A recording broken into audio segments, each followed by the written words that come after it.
Insects are absolutely amazing. My love for working in insect collections began here at CSU when I first worked at the C.P. Gillette Museum during my master's degree.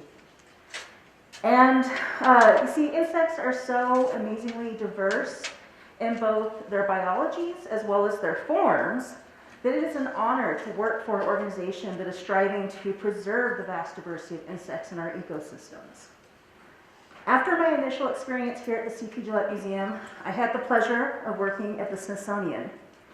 And during my time there, I learned some very valuable lessons about things like managing large-scale collections, but also how to maximize the impact of those collections. And while I loved my time there, I wanted to return to CSU so bad.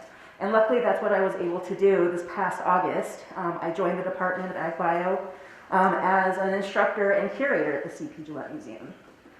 And upon my return, I kind of created a vision of what I wanted this museum to be. And when I did return, I found a completely transformed museum. What was once small and cramped had moved into a new location that was much larger. And it was also, sorry, let me take this off.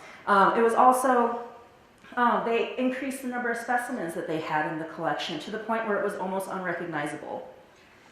And it really did bring a tear to my eye when I saw it, and it actually now stands as one of the 16 largest insect museums in the nation. It's pretty incredible. One of the reasons why one of my slides is missing. I don't know how that happened. One of the reasons why I wanted to return to CSU is because it is a land-grant institution. And as such, it serves a very important role in not only supporting current researchers, but in training the next generation of researchers, and that's what's truly important to me. And part of the land-grant mission is the 3 pillars, which are teaching, research, and outreach and extension. And my vision for the museum aligns with these 3 pillars, hence my title slide, A Museum on 3 Pillars. It's not meant to be unstable. So at the museum, we are trying to implement all 3 of the pillars in our mission that we're for building the museum's impact. The first pillar is teaching. And some of the changes that I've made at the museum is basically opening the museum up a little bit to undergraduate students that have projects and interests in doing those projects on specimens in our museum. That's what I did last semester during my first semester teaching. But the real potential for the insect museum under the realm of teaching is through direct mentorship. We directly mentor our volunteers and students as they perform things such as insect identification projects, as well as curation projects.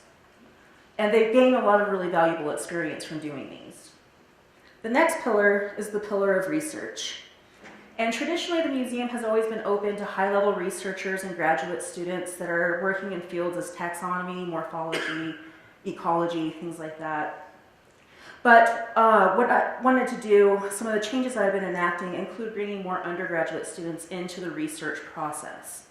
Through things like independent studies and honors thesis projects, these students can actually come into the museum and design, implement, and manage their own specimen-based research projects over a semester, and it's been really incredible so far. In order to really achieve the pillar of research, I feel that we need to be including all levels of students, including undergrads. And at the museum, we are making strides to give them the opportunity to perform their own research. The next pillar is the pillar of outreach and extension. And this is an area where I want to see a whole lot more activity at the museum. So in addition to creating a Twitter account for the museum, I want the museum to start joining our bug zoo at various CSU events. You see, the bug zoo does an excellent job of getting people super excited about insects because they have large specimens, live specimens that you can interact with. And while that specimen is very exciting to handle, it rarely holds still long enough for you to actually appreciate the intricacy and beauty of that specimen. And that's where the museum comes in. We can bring in a much wider diversity of specimens, and then our stuff actually holds still. And so you can actually really truly observe and appreciate that specimen. And this is also an area where I foresee a lot of student involvement because there are a lot of career opportunities in outreach and extension. And so they can only gain from getting some mentorship in this area. Since I started at the CP Gillette Museum, my team and I have worked really hard to increase student involvement at the museum. And by bringing in more undergraduate students, we are increasing our impact on the CSU community as a whole. And then also, by following the 3 pillars, we are going beyond the classroom and truly affecting our students' lives and careers in ways that we wouldn't otherwise be able to do. All right, thank you.